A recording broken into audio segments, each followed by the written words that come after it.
Washington Journal continues. And now on your screen is Senator Jerry Moran, a Republican of Kansas.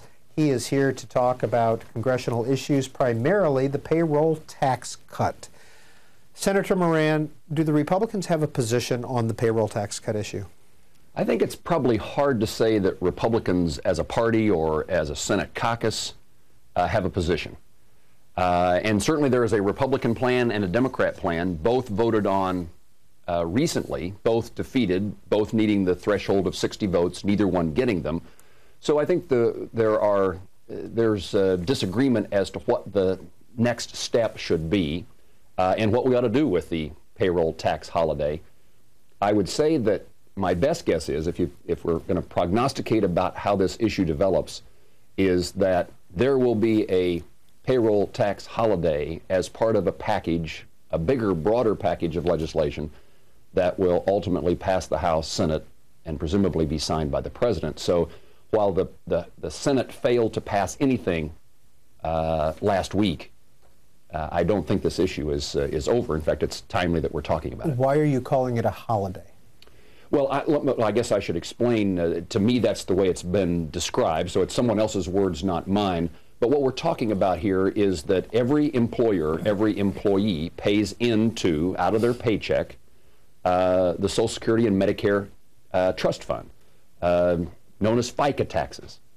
And so every American worker is paying into the trust fund for purposes of receiving benefits under Medicare and Social Security later in life.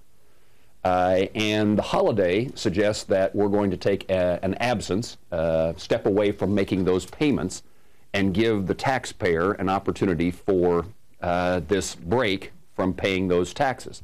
Various plans have different amounts, but to reduce that amount that you're paying into the trust fund by 2 or 3%, this holiday is currently in place, passed by Congress about a year ago, and the current holiday expires at the end of the year. And therefore the question becomes, is Congress, the President, going to renew the, quote, holiday for probably another year? You voted against both the Democratic plan and the plan put forward by Senator McConnell. Why? Well, I suppose that's my ability to suggest that Republicans may not be totally unified on this. I'm a Republican and voted against the Republican version. Certainly understand the value. I think there's a real concern that Republicans would be voting to raise taxes if you don't continue the holiday. Somehow that's become the standard. If tax laws are changed and those changes are not extended, then that becomes a tax increase. And I may be subject to criticism in that regard. I can kind of hear the campaign slogans or the sound bites about that. But here's my view on this topic. Well, first of all, I didn't vote for the plan a year ago. And that plan included lots of things: the Bush tax cuts, unemployment benefit extension. So it was a very broad, this was the deal that was struck between generally Republican leaders in the Senate and President Obama.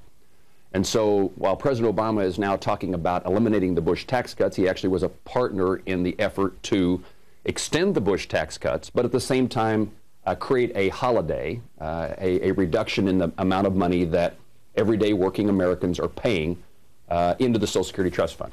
I voted against both, the Democrat plan, the Republican plan, with really a couple of basic things. The pay-fors that the Republicans put in their plan, I'm generally for. It's things like freezing congressional pay. I'm certainly for that. Not going to say that wouldn't be a good idea. It's freezing the federal workforce. These are ideas that the Simpson-Bowles Commission came up with to use for deficit reduction. And one of my major complaints with what we're doing here is we're taking the suggestions of Simpson-Bowles, which has received at least a lot of lip service in support. Many Republicans, many Democrat senators are saying we should have taken advantage of what Simpson-Bowles. Many Americans, I'm one who believes that I believe President Obama would have had a great opportunity to bring us together around the concept of Simpson-Bowles back at the time it was introduced, but he never championed it and never became the vehicle in Congress for us to reduce the deficit. And so one of the problems with what is proposed in the payroll tax holiday is that we're taking the suggestions of Simpson-Bowles, not using it for deficit reduction, but in my view providing one more, quote, stimulus plan with the hope that it stimulates the economy. I will tell you, I voted against, and when I was a member of the House of Representatives, voted against the proposal by President Bush to give every American taxpayer a $600 check, which was then considered the kind of the initial stimulus package to try to jumpstart the economy. And I think what we got was a lot more debt and not much stimulus. And I think this is the same kind of circumstance. And I don't say this cavalierly. I represent very middle-class, hard-working folks, and a few $100s makes a difference from month to month in their ability to, pay the bills and put food on the table. These are not easy things, but my point is we better be looking at the long term instead of the short term. I also would say I'm a supporter of the solvency of the Social Security Trust Fund.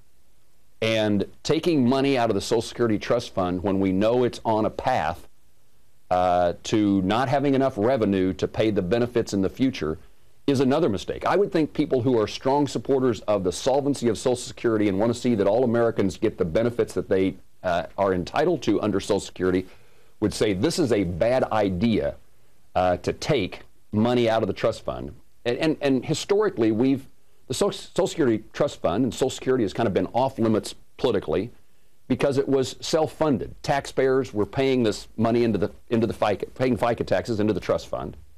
And politicians, those of us in Congress, the president, didn't have much opportunity to mess with it. So I hate this precedent that we're now going to start using the trust fund as a tool for other things. It ought to be reserved for the benefit of those who have earned Social Security, and that money ought to be available for when they retire. Senator Moran, the president has put up a shot clock basically in the White House media room, countdown to the payroll tax conclusion, and he also spoke about it yesterday in your home state of Kansas.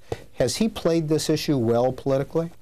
I think, the position I'm taking, I think, is probably a difficult political position. Most people, if asked, would say, I've appreciated the fact that I'm paying less taxes into the Social Security Trust Fund, and I don't want those taxes to go back up. And it's certainly a middle class, it's an average, everyday working American kind of issue. So the politics is one that's very difficult. And the president perhaps is on the political side that is the most appealing. I do know that many Kansans very much believe they very much worry about the future of our country's economy and the financial condition of our nation. And they generally believe we're broke, we're financially bankrupt, and we're spending money that we don't have. It's the same way with the $600 tax refund that I mentioned earlier that was passed by Congress several years ago. I was a little bit nervous about taking the position that I'm telling my constituents that you're not going to get a $600 check. That's not an uncomfortable position to be in. And I remember going home doing a radio interview shortly after the vote was cast, and I explained myself similar to what we're doing this morning. And I get off the air, and the newscaster, the news director of the radio station, says, "Well, I certainly agree with what you said." And I kind of breathed this sigh of relief. But his next sentence was, "But I sure want my $600. And so there's this kind of mixed message out there that we want the benefits. But the reality is we're borrowing money from China or whoever you want to fill in the blank with. We're borrowing money to provide benefits, so-called benefits today. And in my view, it doesn't do much to increase job opportunities. I would remind the president that he is right in his effort to highlight the most important issue we face in this country is the economy and job growth. And there are better ways for us to spend taxpayer dollars to grow the economy and to put people to work than this particular plan. So I think the president has kind of good politics in this. It resonates well. But I don't think it's in the best interest of long-term of the American people and the financial condition of their country. Well, before we go to calls, we have this tweet from Ronald Gums. Senator Moran, if you were to write the bill to extend the payroll tax cut, what would be your version specifically? Well, I would suggest that we not extend the payroll tax cut, and in fact, and so I wouldn't write a version that did that. If we're going to do something like this, I think we would be smarter to provide a one-time tax change that affects middle-class Americans, folks who earn a living every day at work, as compared to touch the Social Security Trust Fund. So part of this is that I don't think this is the way to spend the money, but I would also add a very significant component of my concern about this is that we're hastening the day in which the Social Security Trust Fund is insolvent. In fact, this is the first year that we have taken in less revenue into the trust fund than we are paying out in benefits. And so already we're there. And so one thing for the person who asked that question is, let's separate this from the Social Security Trust Fund, preserve Social Security for the benefit of Americans today and in the future. And if we're going to deal with providing a tax benefit for average Americans, let's do it in a different way than the Social Security Trust Fund. I also would say that we need long-term tax policy. Every business person, every farmer, rancher I talk to is looking for what's government going to do? What's happening next? And we keep tinkering with the tax code to try to get kind of, in my view, kind of score political points. What we need to do is be able to tell the American people, this is the tax code. It's here, it's permanent, it's certain, and we're not going to change it next year, next month. And these kind of, in my view, kind of gimmicks that we keep coming up with to stimulate the economy, we need to set those aside and put in place a long-term tax code so that people can make decisions about what the tax code, not just what it is today, but what's it going to be 5, 10 years from now. Senator Jerry Moran, a Republican of Kansas, is our guest. At whitehouse.gov is the shot clock. If Congress doesn't act, middle-class taxes increase in 24 days, 15 hours, 9 minutes, and you can see the shot clock being counted down. That's at the whitehouse.gov website. Grand Rapids, Michigan. Ken is a Democrat. You are first up with Senator Moran. Hi. Hi, Ken. Good morning, Ken. How you doing today? I've been watching C-SPAN quite a bit, and a lot of the... Ken, you got to turn down that volume on your TV and go ahead with your comment. We are listening, or we're going to have to move on. Okay. I just wondered why the politicians don't offer to take pay cuts themselves. You know, it's only the fair thing to do. I mean, as many Americans that are suffering today, and I'm an out-of-work tool and die maker. You know, my jobs have been shipped out to Taiwan. And now I'm not working because of politics and the job market and the foreign trade agreements. I've expressed my concern and care and sympathy for you and the circumstance you find yourselves in. What I think that highlights is that in your case, a payroll tax holiday doesn't benefit you because you're not earning wages. What we need is something that increases the chances that you have an opportunity to be a tool and die maker, to have a job. If not a tool and die maker, that there's other opportunities for you to pursue to the benefit of you and your family. And so it suggests to me that we've got to get back to the point in which we're talking about job creation, increasing the chances that Americans can find employment, and increasing the chances that Americans who currently have jobs keep those jobs. And again, this tax holiday, in my view, does not address that issue. And then secondly, I never want to defend members of Congress. That's never a good position to be in, and I wouldn't. Again, members of Congress ought to take the lead. It has, and this is perhaps insufficient to answer your question, but there has been no cost of living increase for a member of Congress. And not that we deserve one or that we've done our job so well that we ought to be rewarded, but there has been a freeze on pay. While it's not a reduction in pay, there has been a freeze on pay for, I don't know, maybe 3 years or so. St. Louis, Missouri. TJ, Republican line. Good morning. Morning, gentlemen. How are you both? TJ, good morning. I got a couple of questions. One is, since I've been listening to C-SPAN 5, 10 years, however long you've been on, you guys been talking about freezing. He was just talking about it, freezing your wages and your benefits. While the rest of us out here, we're all taking cuts in our wages and benefits. When are you people going to take cuts in your wages and benefits? Now, the Congressman... The second question is, why are we still paying China for this alleged debt relief, and then we're also paying them for third country help? Now, you've already addressed the first question. Happy to talk about the second one. There is, I guess we've learned in the last few months, many American people, members of Congress, have learned that there is some small amount of foreign aid going to China, which just baffles me. And I think we will have taken care of that. It will not continue. You're right. We borrow. China is a significant competitor to the U.S. economy. They lend us lots of money, and they and many other countries should not be receiving any kind of foreign aid or financial assistance from us. Again, we're broke. We've got to reduce spending in a wide array of areas of the federal budget. I also would say that I'm a member of the Senate Appropriations Committee. 30% of what we spend by the federal government is appropriated through an annual appropriation process. 70% of what we spend in this country is the programs Social Security, Medicare, interest on the debt, things that don't have immediate appropriations input every year. So we're working on trying to make sure we don't spend any money frivolously, that we hold the line, cut back, but we also have the larger picture of things that continue to burden our country's financial circumstances, which aren't subject to appropriations. Senator Moran, when is the Senate, if and when is the Senate going to be finished with its work for the year? You know, the last couple of years, I'm a new senator, so hard for me to predict what the Senate might do. It's always the most difficult question, and it's one of the most common questions around here, is when is the Senate or Congress going home? The last 2 years, the Senate has worked, it seems, up to kind of Christmas Eve. The hope or the expectation is that we're done after next week, that next week here in Washington, D.C., the Senate will recess for the holiday season, be back in January.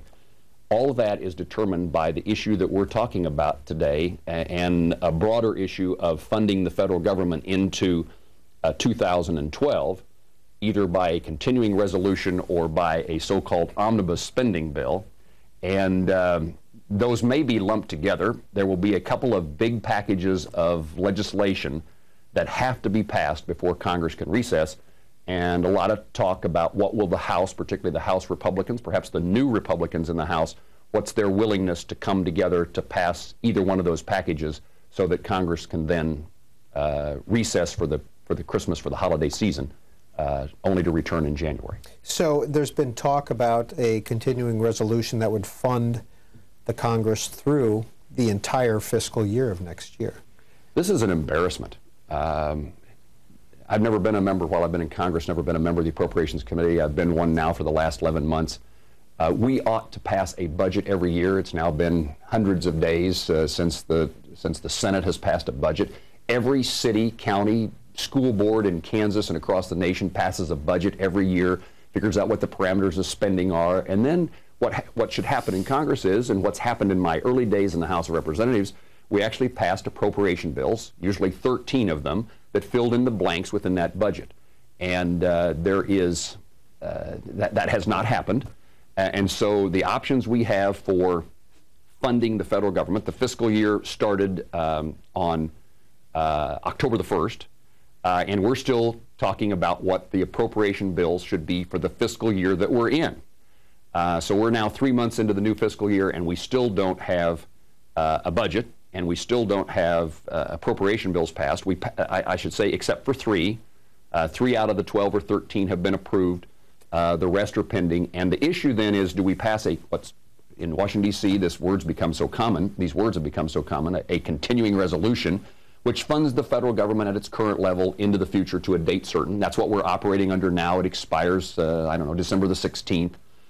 Or can we pass an omnibus spending bill, which lumps all the other appropriation bills into one big one? Neither one are responsible government. And this is why you can be very critical of Congress.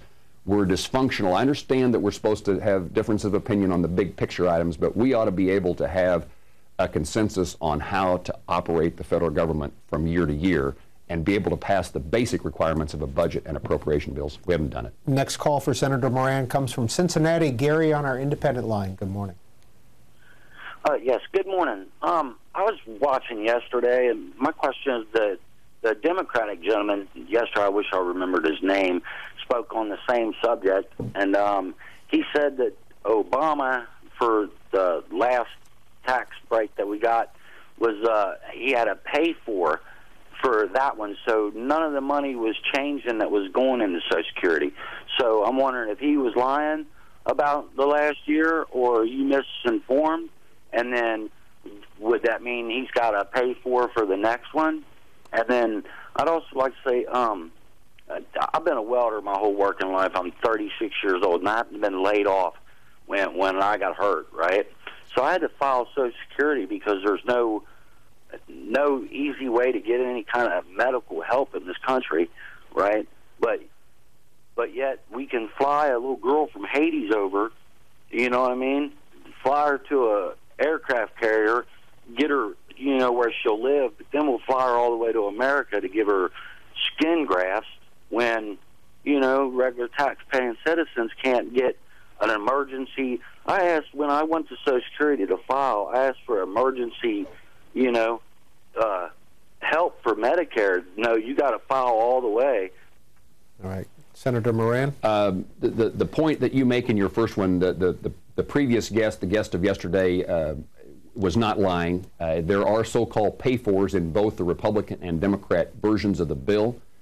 And the pay-fors, in my view, this is what I was trying to say earlier, the problems with the pay-fors, in my view, is if we're going to have a pay-for, we ought to use, my complaint is what the pay-fors are being used to pay for, in the sense that we, in the Republican version, are taking the pay-fors, or the reduced spending that was recommended by Bowles Simpson, and using it for this as compared to ever reducing our country's debt and deficit. And I would expect that that there will be a, quote, pay-for. The other, in future versions of this bill, but we don't know that yet, the other part of that concern of mine is that we are now replacing Social Security money paid in by people who work and their employers that go into the trust fund. We're replacing that with the will of Congress to replace that money on an ongoing basis. I don't trust Congress to protect the solvency of the Social Security Trust Fund. We are better off in keeping Social Security as there's no benefit to the middle class of having Social Security fail.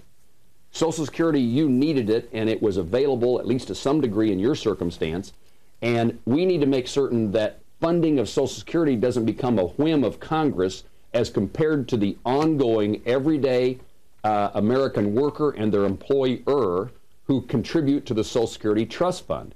So my view is the problem with whatever pay-for we have is it sets the stage for Congress to then meddle with the money going into the trust fund on an ongoing basis as compared to relying upon the payments by workers and their employers to pay for Social Security now and in the future.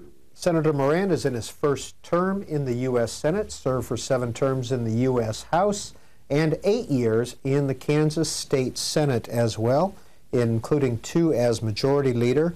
Gene Winkler from Milliken, Colorado, emails into you, Senator. If the pay-for funds go to the trust fund and not to individual accounts, the people will lose Social Security credits and receive reduced benefits.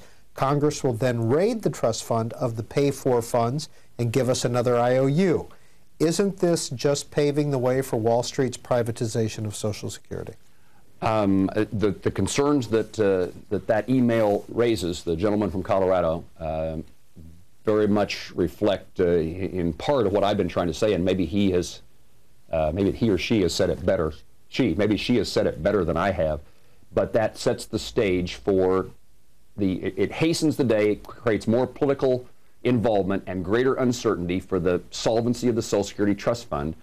And you know, I grew up in we've used the words middle class a lot this morning, at least I have, and the president's talking about middle class. I grew up in a very middle class at best circumstance. I understand what it's like to have parents into their 80s and 90s in which Social Security and Medicare are an important component of how they live their lives and how they can afford to live.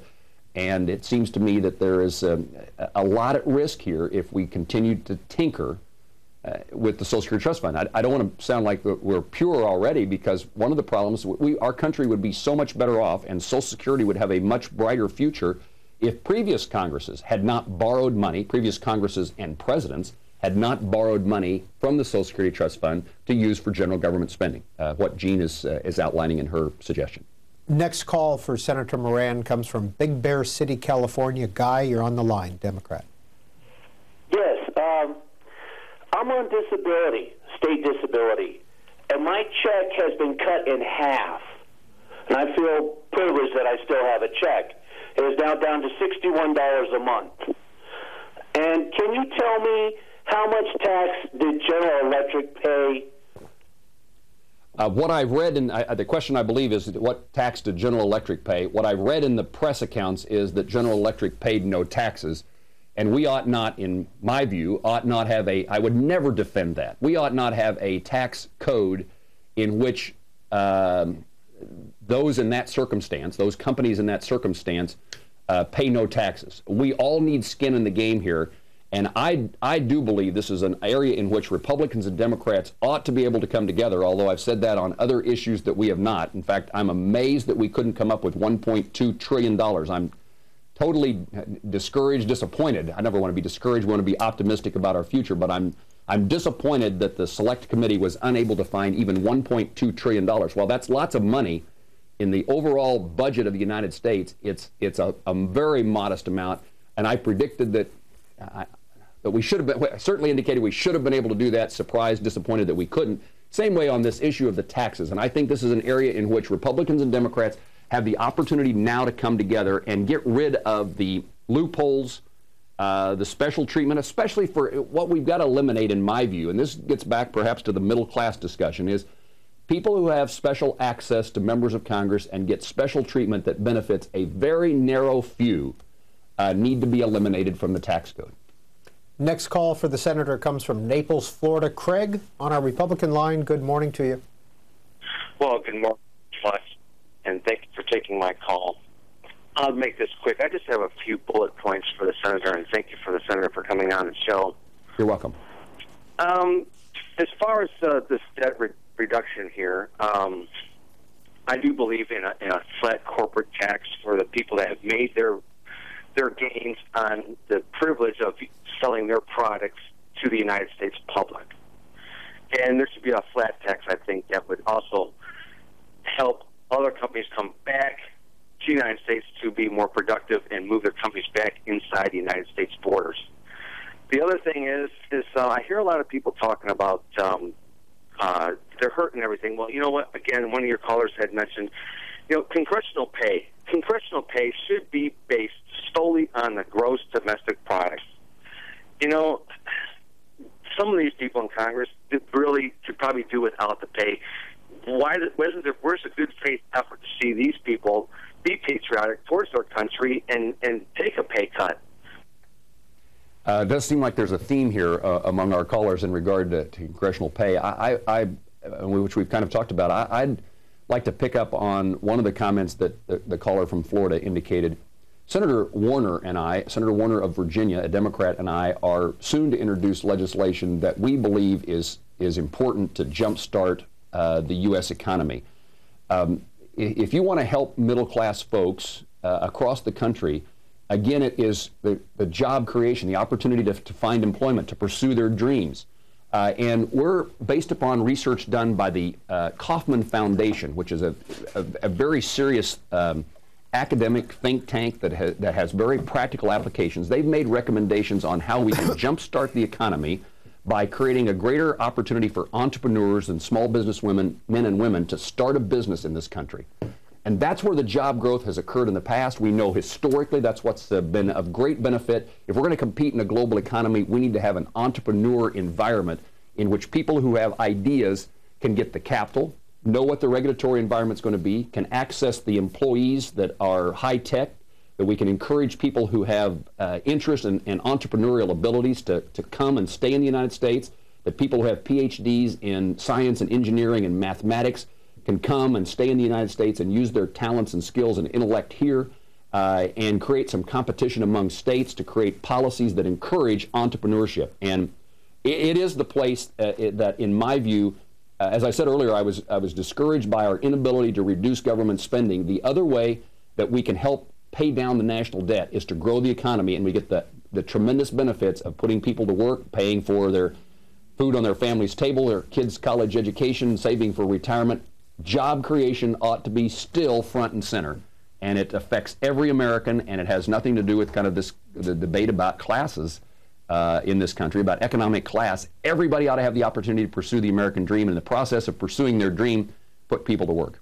Senator Moran, you serve on the Banking Committee in the Senate. Has legislation been introduced? We had Congressman Tim Walz on earlier today talking about the Stop Trading on Congressional Knowledge Act, Stock Act, about insider trading. Has anything been introduced in the Senate, and would you support it? It has. Scott Brown, a senator from Massachusetts, has taken the lead on introduction of legislation similar to what Congressman Walz talked about on your program this morning. And a hearing has occurred, actually not in the Banking Committee. I'm also on the Homeland Security and General Government Committee, which has jurisdiction over this issue. And so last week, a significant hearing that received national attention. Of course, this is a topic that, again, apparently anything that has to do with members of Congress. But no argument from me, members of Congress. In fact, this was part of the, before my time, the Contract with America. This was the effort to require members of Congress to comply with all the rules and regulations that affect every other American, every American business, every employer across the country. And none of us can I heard you ask Congressman Walz, who are the opponents? I didn't hear his answer, but I don't know how anyone defends insider trading, taking information that you glean from your official duties and using that for your own financial advantage. Just no way this should happen. I wouldn't. My guess is this is already illegal, but probably not prosecuted. Gregory in Denver, Democrat, good morning. Good morning. I'm calling. I would like to say to the caller, it seems like what the Republicans is out here doing, pushing for the rich, and they forgetting about the rest of the people. It looks like what they try to do to the country is a disgrace to the country, because if we put a Republican back in the White House, I believe America's going to fall low as it can go. Because, like I said, that commercial that Al Sharpton did about with the blueberry on their face, they created this mess.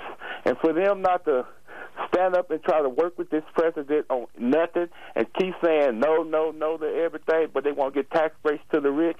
And I figure they like male prostitutes because they're out there working for people who really don't care for them. And I believe that the Republican Party is going to destroy America the way they think and the things that they're doing to this country. I think they Okay, you know what, Gregory? We're going to have to leave it there. Senator? I would just say that I would welcome the opportunity to have a working relationship with the president. He was in Kansas. I welcome him to my state, and it's always an honor for us to have any president visit Kansas. It doesn't happen very often. We're not a political state that is a swing state, and so Republican-Democrat candidates and Republican-Democrat presidents rarely come. So I welcome President Obama to Kansas yesterday. And my point would be I welcome an opportunity to have a working relationship with this administration and to sit down and try to resolve the differences. There are different views about how best to proceed in this country, what are the best policies, and the reality is those conversations haven't taken place. I read a lot of history. I mean, I'm new to the Senate, but I've read lots of history about other senators over the course of our nation's history. It seemed to me that that senators had meetings at the White House, had opportunities to socialize with the president. It hasn't happened in my time as a senator. And so I, again, would welcome the opportunity to have those conversations and see if we can find that common ground. Senator Moran, were you able to attend the president's speech yesterday in Osawatomie? The national media has really had a difficult time pronouncing the name of the community. Again, I don't want to highlight the errors, but... How do you say it? Osawatomie. Osawatomie. Just as I was saying it earlier. Just as soon as I say that, somebody's going to call in from Osawatomie and say it's Osawatomie. Okay, all right. But it's a community that I know well, have been to. It's a site of one of our state institutions, and a lot of caring people work in Osawatomie. It was described in the New York Times as a hard scrabble town. Is that a fair assessment? I don't know exactly what the words hard scrabble mean, but it fits my definition of that. It's a town of very middle class, challenging economic times, a lot of state employees, and these are difficult times with state budgets. and some difficult weather challenges. Osawatomie was flooded several years ago, and so it's a community that has been challenged, but it's in a sense a very typical Kansas community in which it's folks who get up and go to work and try to make good things happen and care about their families, the things that we, I think, as Kansans share. I was not with the president yesterday, and one, because I was here in Washington, D.C., and we had votes on the Senate floor, but also I was told that this was a political event as compared to an official event, and so kind of a different, I guess different because I'm a Republican. By the way, the unemployment rate currently in Kansas is 6.7%. The national average is 8.6%. And the last call for our guest, Senator Jerry Moran of Kansas, comes from Dallas. Hi, Pat. Hey, good morning. I agree with the senator about not extending the payroll tax, but what most Americans do not know, and we've touched on it, is that since the Reagan years, past presidents and Congress have been raiding both trust funds and trillions of dollars, and then the IOUs are bonds, and now they say there's no money in the trust funds, that they're bankrupt because they want to default on them. But, you know, that, and as far as the insider trading, that's one of the reasons we don't trust Congress. But I have a question for you, Senator. Yes, ma'am. I see you're on the Housing Committee, and we have a real nice little neighborhood. I'm a senior citizen, and an investor bought the duplex next door, completely remodeled it, and then went Section 8. The government is paying $1,000 a month for this lady not to work. She has 2 teenage kids, not to work, and then she gets food. I guess she gets food stamps, and I mean, and you want to do away with Social Security and Medicare, and Section 8 is prevalent. They just in Dallas alone. All right, you know what, Pat? We are out of time, but if there's anything, Senator, that you want to comment I only would say 2 things very briefly. One, I don't want to do a Social Security and Medicare, and I think the caller was talking in more generic terms. Somebody in Washington, D.C. wants to. But for the record, I'm not interested in doing that. And secondly, if you see or know of circumstances in which the system is being abused and there's fraud and money's being wasted, make certain that the people who administer the program know that. Take an active role in making certain that knowledge is out there. Let your congressmen, your senators know that, and we need to. It's a problem with big government programs. There is opportunity for people to cheat. Senator, if Simpson-Bowles had come to the Senate floor as an up or down vote, would you have supported it? You know, in hindsight, I've never answered this question before, so I've never said yes or no. I've expressed general support for the concepts. But knowing what I know now about how there was no Simpson-Bowles, there was no Gang of Six, there was no agreement when we tried to leverage the increase in the debt ceiling to reduce spending that was significant. The Select Committee failed. President Obama's budget does not balance and grows the deficit. And so all the things that have happened since that point in time suggest that this is the time.